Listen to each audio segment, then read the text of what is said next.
You are now entering Armbar Audio. Hello, and welcome to another episode on Bar Audio. Today we are reacting and reviewing Shine 56. I'm your co-host, Nick Farley. Alongside me is my trusty companion, John Kerner. What's up, folks?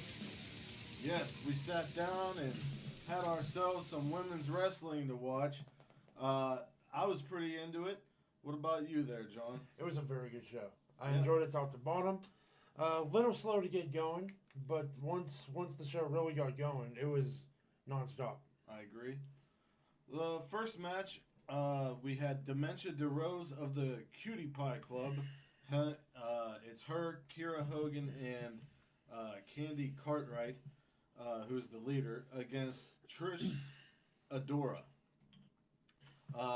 Trish is a newcomer to Shine. She got a lot of time to focus on her offense and get some stuff in before the weapon of ass destruction decided to drop the bomb. And what I mean by that is Dementia DeRose is thick in the behind area, and she is not afraid to let you know. Right. And so she calls herself the weapon of ass destruction. Trish was running towards her in the corner.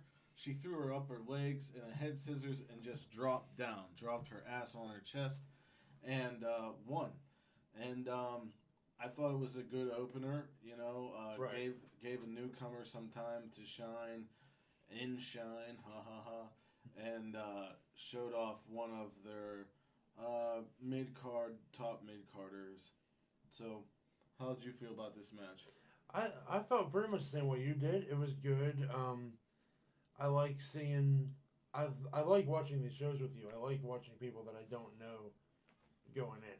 Right, me too. I gave this match a solid C. That's fair. I might even give a C plus. Okay, Yeah. I can see that. The next match on the card, we saw Allie Rex versus Brandy Lauren. And Allie Rex came out to a hero's welcome. I mean, she had the crowd the entire time. Oh yeah. And Brandy Lauren, I've seen before, she does good heel work. And even the commentary said that she was a terrible person. Yeah. For what? I don't know why, but I know that I'm supposed to hate her. We might have to read up on that. Yeah. We have to find out what she did. What did she do to become so terrible?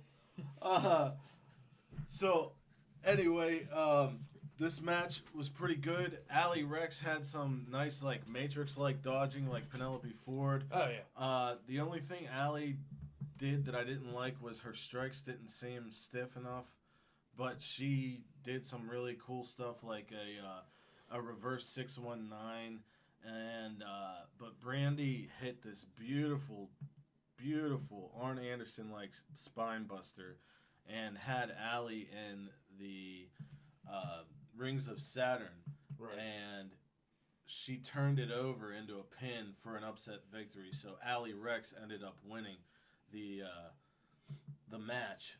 What did you think about this match? Yeah, I thought the match was very solid. It was well done for what it was.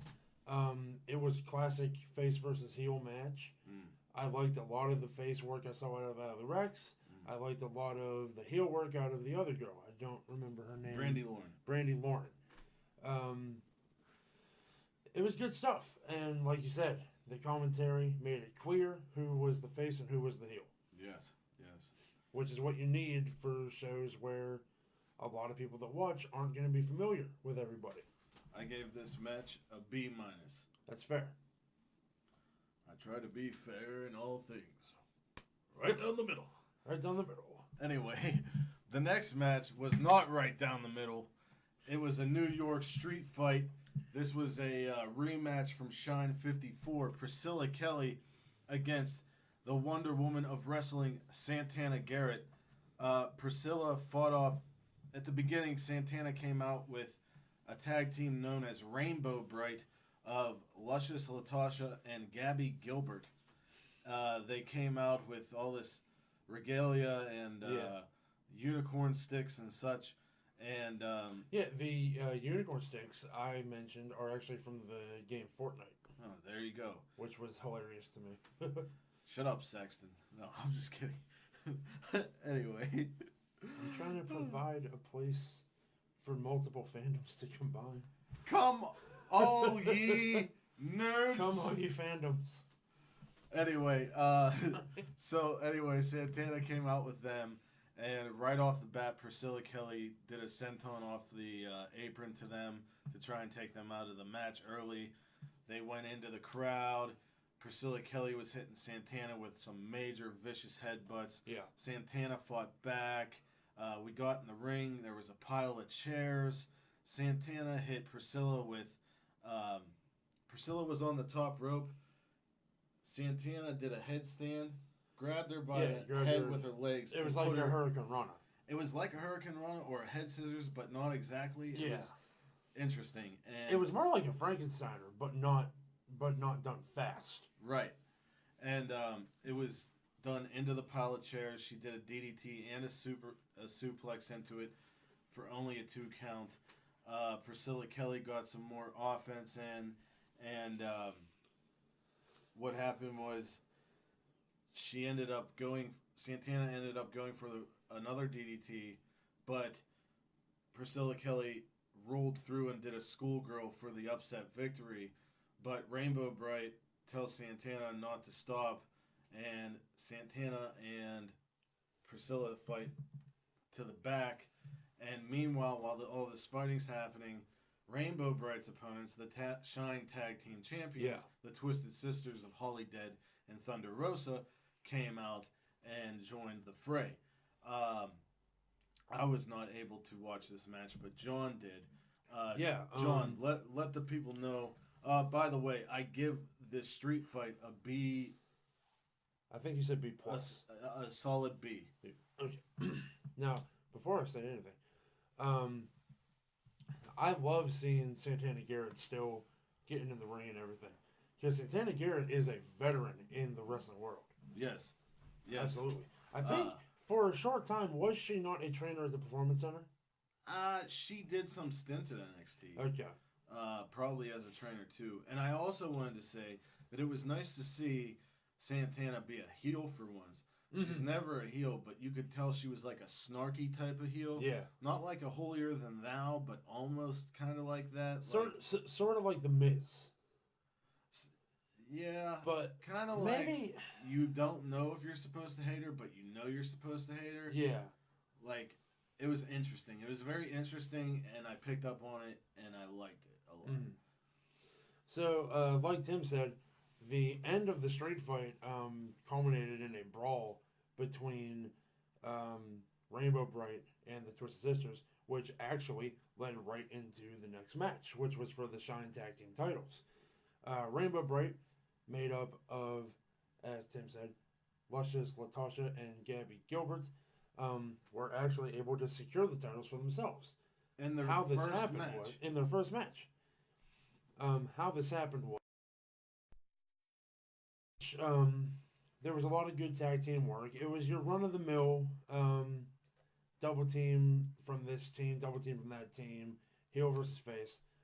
And about halfway through the match, we actually get our camera view shifted to the crowd, where Priscilla Kelly and Santana have come back out and are still fighting. This brawl causes a distraction for the referee, much to the chagrin of everyone attending the show, because they couldn't understand why he wasn't just paying attention to the match, which allowed for the dash,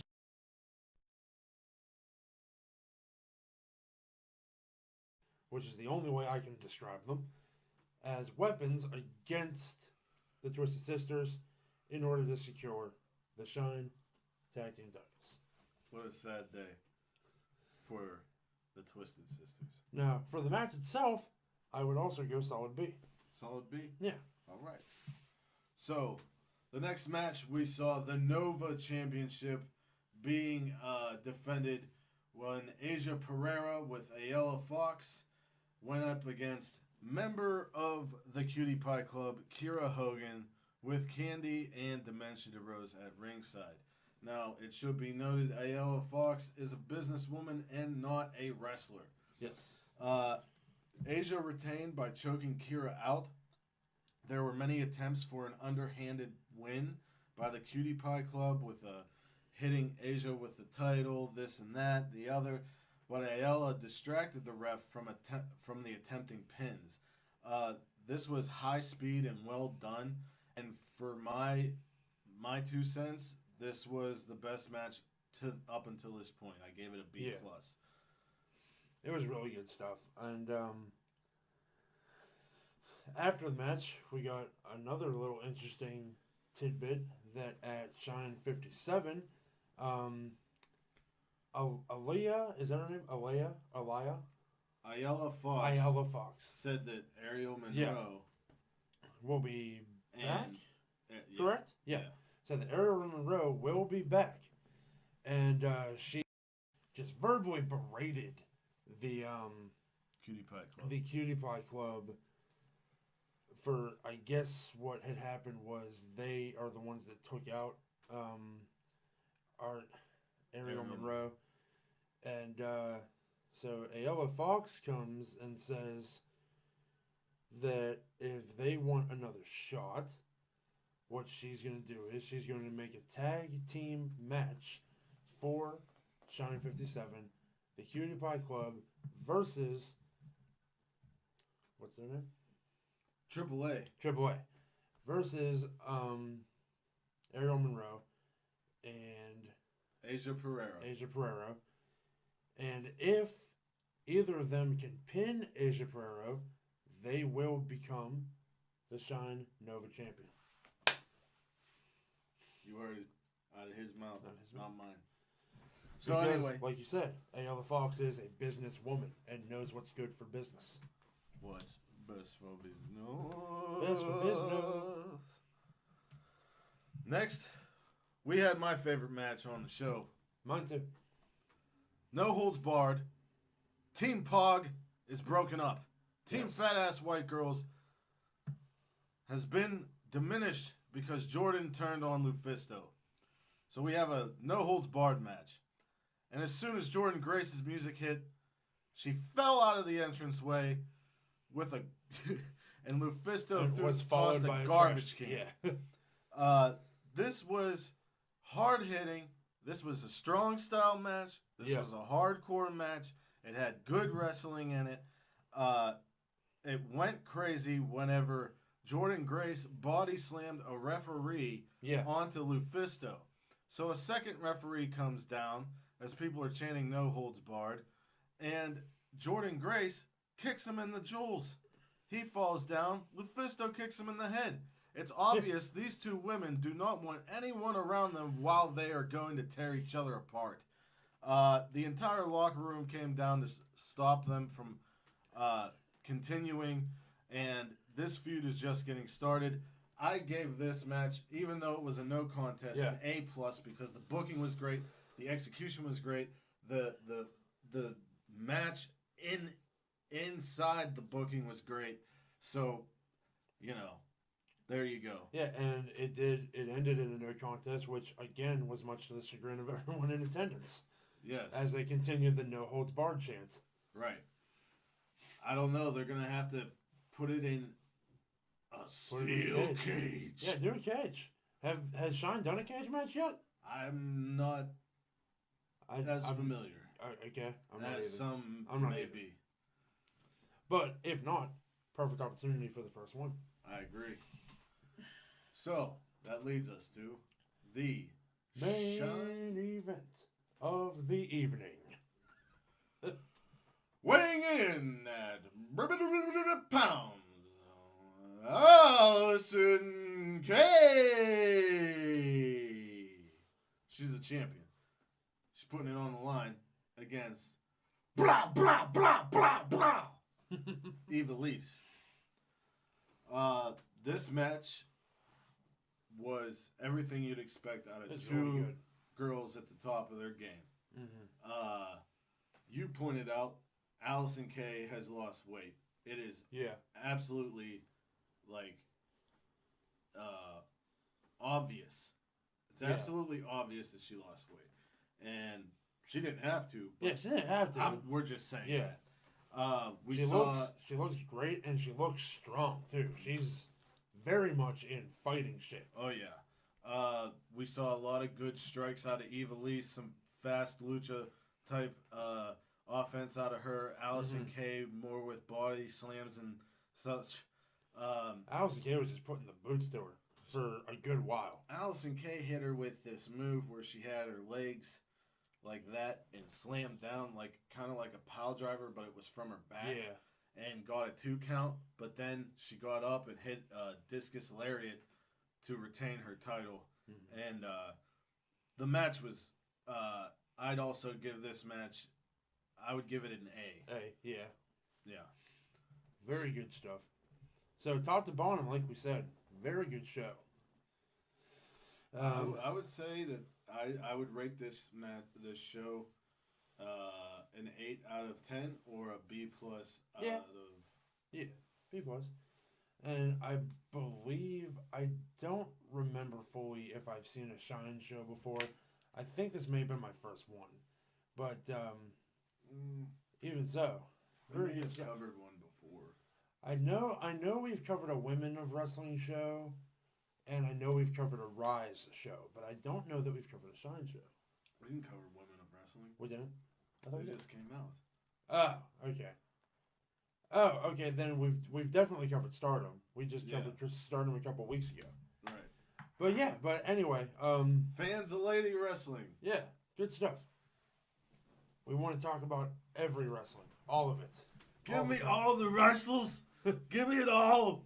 All the grabs, please. So,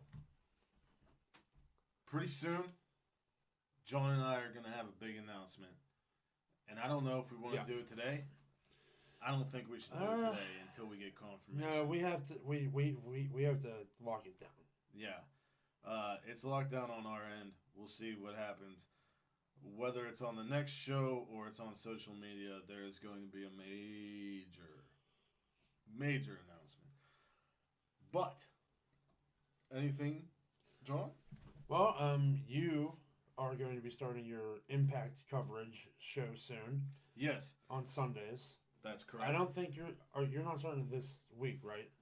I may. You may. Okay. It's up in the air. It's either going to start this week or next week because we're going to do it. We got the show on Saturday before TakeOver. Right. At 2 o'clock. And then after that would be when I would do it.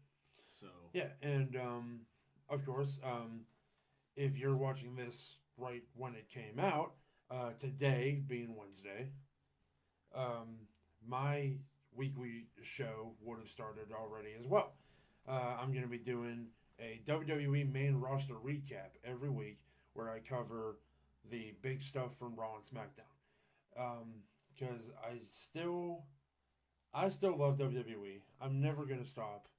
I know we've been hurt in the past, and we've been hurt recently. But it's still worth noting the stuff that they're doing right. I agree. No.